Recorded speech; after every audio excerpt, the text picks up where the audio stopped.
Vous attendez que je parte du cadre et vous pourrez y répondre. Et moi que je parte du champ de la caméra. Euh, bah, Déjà tout d'abord, si possible, vous vous présentez un à un en faisant passer le micro, en espérant que ce soit assez long.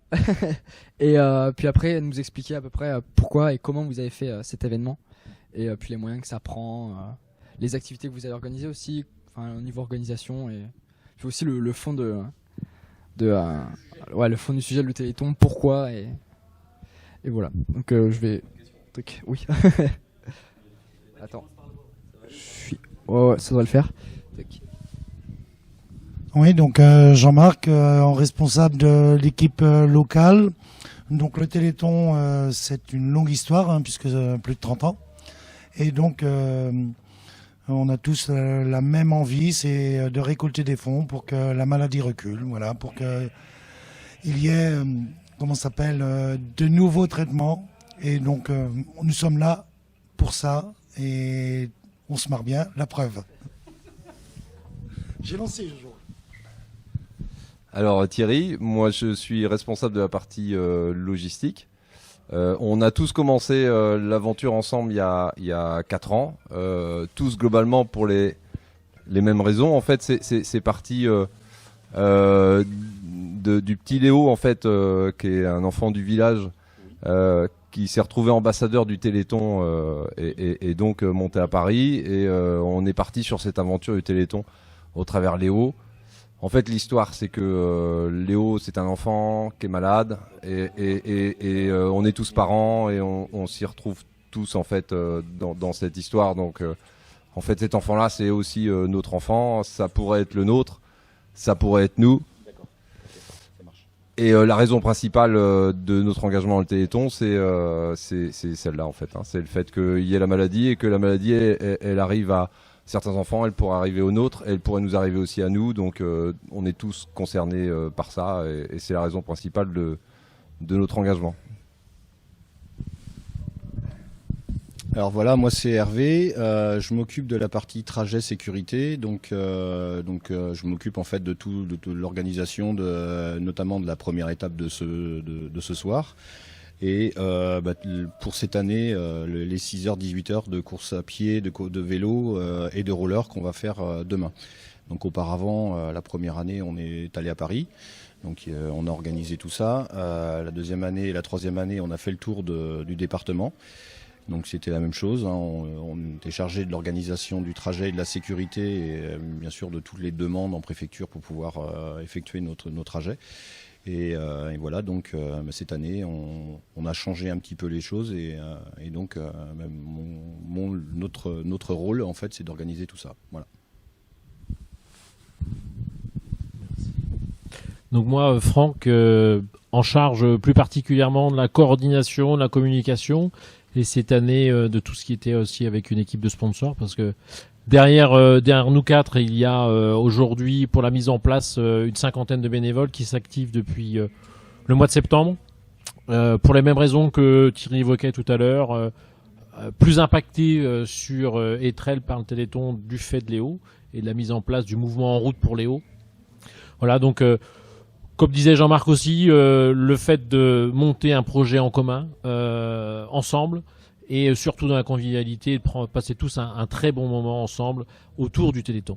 Voilà, mes amis pompiers. Alors moi c'est Bertrand, je fais partie de la commission sécurité trajet avec Hervé, qui m'a sollicité il y a 4 ans pour relever le défi pour aller sur Paris. Au départ j'étais tout seul, mais j'ai mon copain Jojo qui m'a rejoint, et puis depuis 4 ans je fais partie de l'aventure, et puis on continuera comme ça jusqu'à temps qu'on pourra. Voilà. Moi c'est Joël, même chose que Bertrand. Jojo, voilà. Et voilà, on fait partie du groupe sécurité, on suit le Téléthon depuis le début de l'aventure, et pourvu que ça dure. Voilà.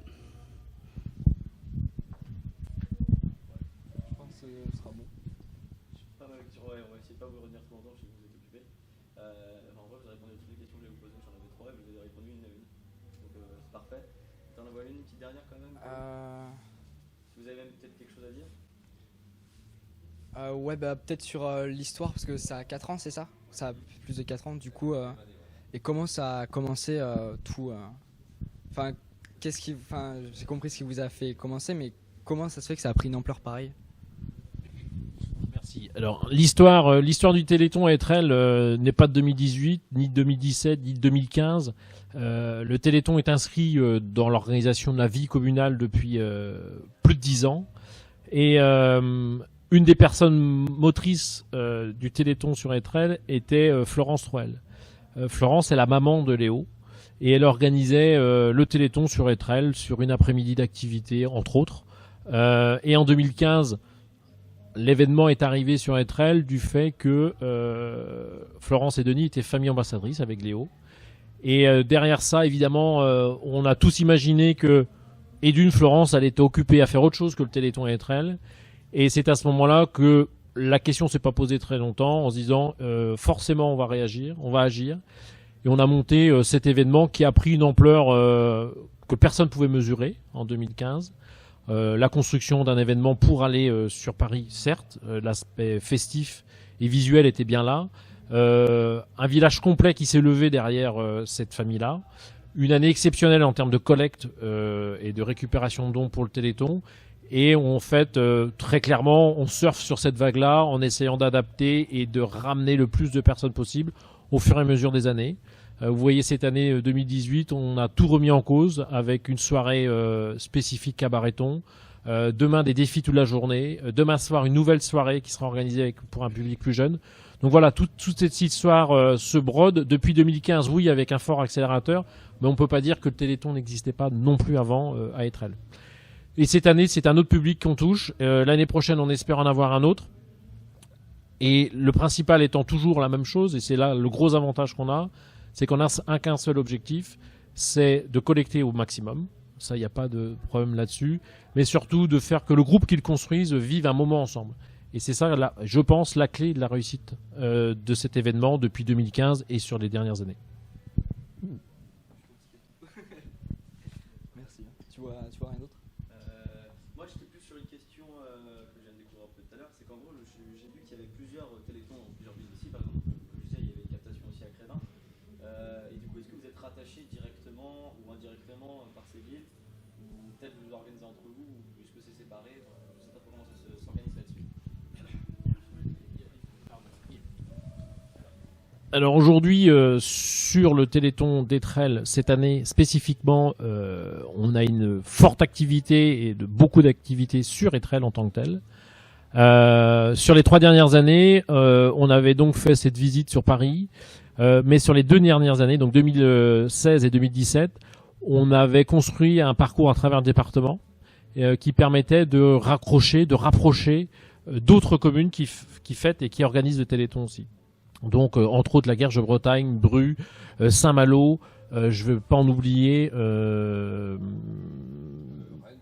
Rennes, passage à Rennes, Montvert, etc. Donc, on était sur cette organisation. Et là, on a l'équipe de Bru qui a relevé cette année encore le défi à travers le département et qui va passer nous dire bonsoir, qu'on va accueillir chaleureusement. Donc voilà, il y a bien une coordination ille-et-vilaine. Chaque entité organise ces événements et le font très bien. On est sur un département qui réagit très fortement, mais il y a forcément des interactions à un moment ou à un autre. Là, je vous dis Bru. L'année prochaine, peut-être qu'il y aura d'autres événements de ce type-là. La seule chose, c'est qu'on se bat tous pour la même chose. L'objectif est toujours le même. On collecte et on encaisse pour le Téléthon. C'est bon ? Merci, messieurs.